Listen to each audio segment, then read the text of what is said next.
एक बार फिर हम आप सभी के लिए एक नई वैकेंसी के बारे में जानकारी लेकर आए हैं।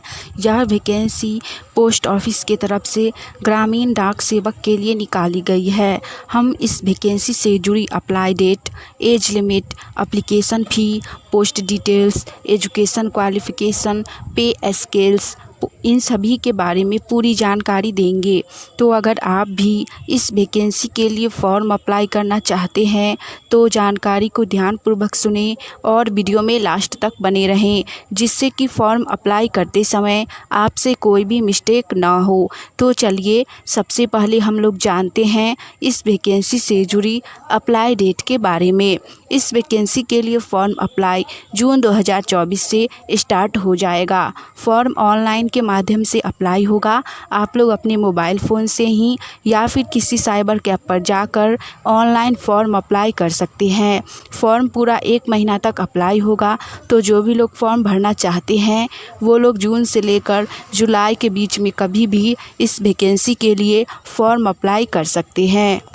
नेक्स्ट इसके बाद हम लोग जानेंगे पोस्ट ऑफिस ग्रामीण डाक सेवक वैकेंसी से जुड़ी एज लिमिट यानी कि आयु सीमा के बारे में। इस वैकेंसी के अंतर्गत मिनिमम एज यानी कि न्यूनतम उम्र 18 वर्ष रखी गई है और मैक्सिमम एज यानी कि अधिकतम उम्र 40 वर्ष रखी गई है। जिनका भी एज 18 वर्ष से लेकर 40 वर्ष के बीच है वो लोग इस वैकेंसी के लिए फॉर्म अप्लाई कर सकते हैं। इस वैकेंसी में एज लिमिट अधिक है तो जिनका भी एज अभी बचा हुआ है वो लोग फॉर्म अप्लाई ज़रूर कीजिए, क्योंकि यह वैकेंसी सेंट्रल गवर्नमेंट की तरफ से निकाली गई है, यानी कि केंद्र सरकार की तरफ से निकाली गई है। इसमें आप लोगों को सैलरी भी एकदम 1 तारीख को ही दे दिया जाएगा, यानी कि फ़िक्स है। आप लोगों को सैलरी भी एकदम टाइम से मिलेगा। साथ ही वर्क भी ज़्यादा नहीं करना होगा। आपको भारतीय डाक के अंतर्गत ही काम दिया जाएगा। नेक्स्ट इसके बाद हम लोग जानेंगे इंडियन पोस्ट ऑफिस ग्रामीण डाक सेवक वैकेंसी से जुड़ी पोस्ट डिटेल्स के बारे में। यह वैकेंसी ग्रामीण डाक सेवक के लिए निकाली गई है, प्लस में बीपीएम पोस्ट के लिए निकाली गई है और एपीएम पोस्ट के लिए निकाली गई है, जिसमें लगभग 40,000 से भी अधिक पद पर बहाली निकाली गई है, जो कि बहुत अधिक पोस्ट है और 3 प्रकार की पोस्ट है। आप इन तीनों में से किसी भी पोस्ट के लिए फॉर्म अप्लाई कर सकते हैं। तीनों ही पोस्ट बहुत ही अच्छी है, तो आप लोग जिस पोस्ट के लिए चाहें उस पोस्ट के लिए फॉर्म अप्लाई ज़रूर कीजिए। अगर आप सभी को ये जानकारी अच्छी लगी तो वीडियो को लाइक कीजिए। साथ ही आप लोग गवर्नमेंट जॉब की तैयारी कर रहे हैं और आने वाली ऑनलाइन या ऑफलाइन सभी प्रकार की वैकेंसी की जानकारी सबसे पहले जानना चाहते हैं तो चैनल को सब्सक्राइब करके नोटिफिकेशन ऑन कर लीजिए, जिससे कि हम एक नई वैकेंसी की जानकारी लेकर आएँ तो वो सबसे पहले आप तक पहुँचे और आप उस वैकेंसी के लिए फॉर्म अप्लाई करके जॉब की तैयारी कर सके।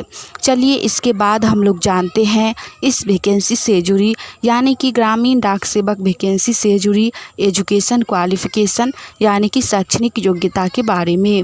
इस वैकेंसी के लिए शैक्षणिक योग्यता बहुत ही कम रखी गई है।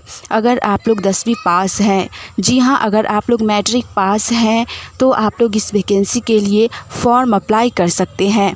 प्लस में आप लोगों के पास लोकल लैंग्वेज का यानी कि भाषा का ज्ञान होना चाहिए, यानी कि जो भी लोग बिहार से फॉर्म अप्लाई कीजिएगा उनके पास हिंदी और इंग्लिश लैंग्वेज का नॉलेज होना चाहिए।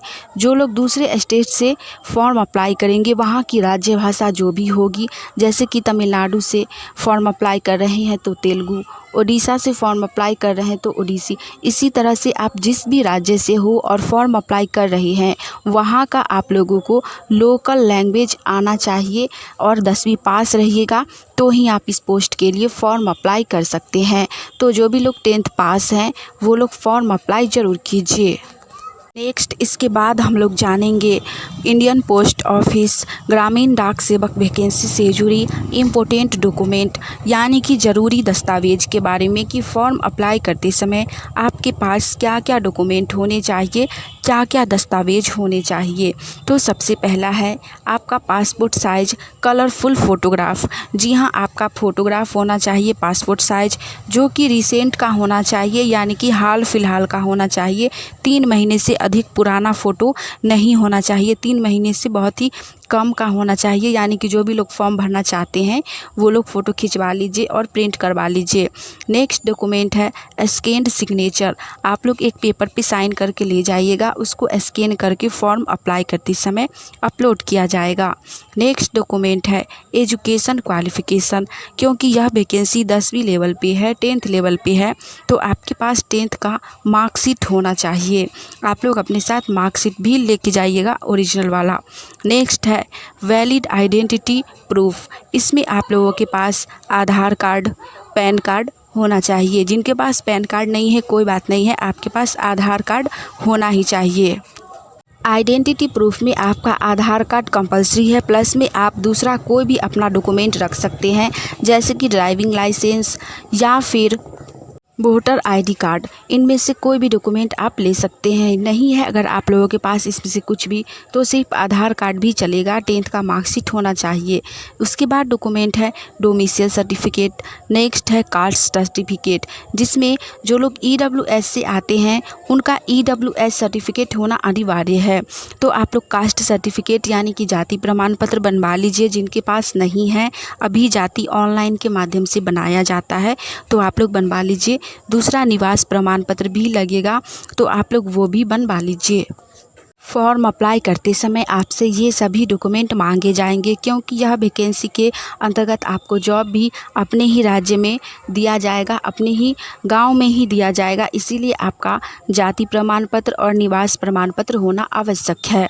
सभी डॉक्यूमेंट आप लोग रेडी कर लीजिए और फॉर्म अप्लाई कर लीजिए, क्योंकि फॉर्म 1 महीना तक अप्लाई होगा। तो जिनके पास भी डॉक्यूमेंट अभी तक नहीं है बना हुआ जाति और निवास प्रमाण पत्र, वो लोग अभी ही ऑनलाइन कर लीजिए। फॉर्म आप लोगों का भराने से पहले ही बन जाएगा। 10 से 15 दिन में ऑनलाइन के माध्यम से जाति और निवास प्रमाण पत्र बन जाते हैं।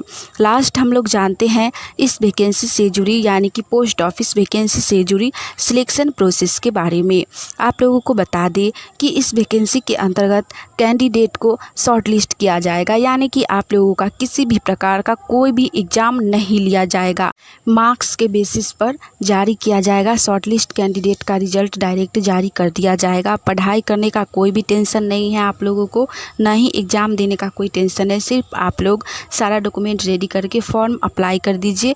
जब इसका रिजल्ट आएगा आप लोग अपना रिजल्ट चेक कर लीजिएगा। जिनका अच्छा मार्क्स होगा उनका रिजल्ट आ जाएगा।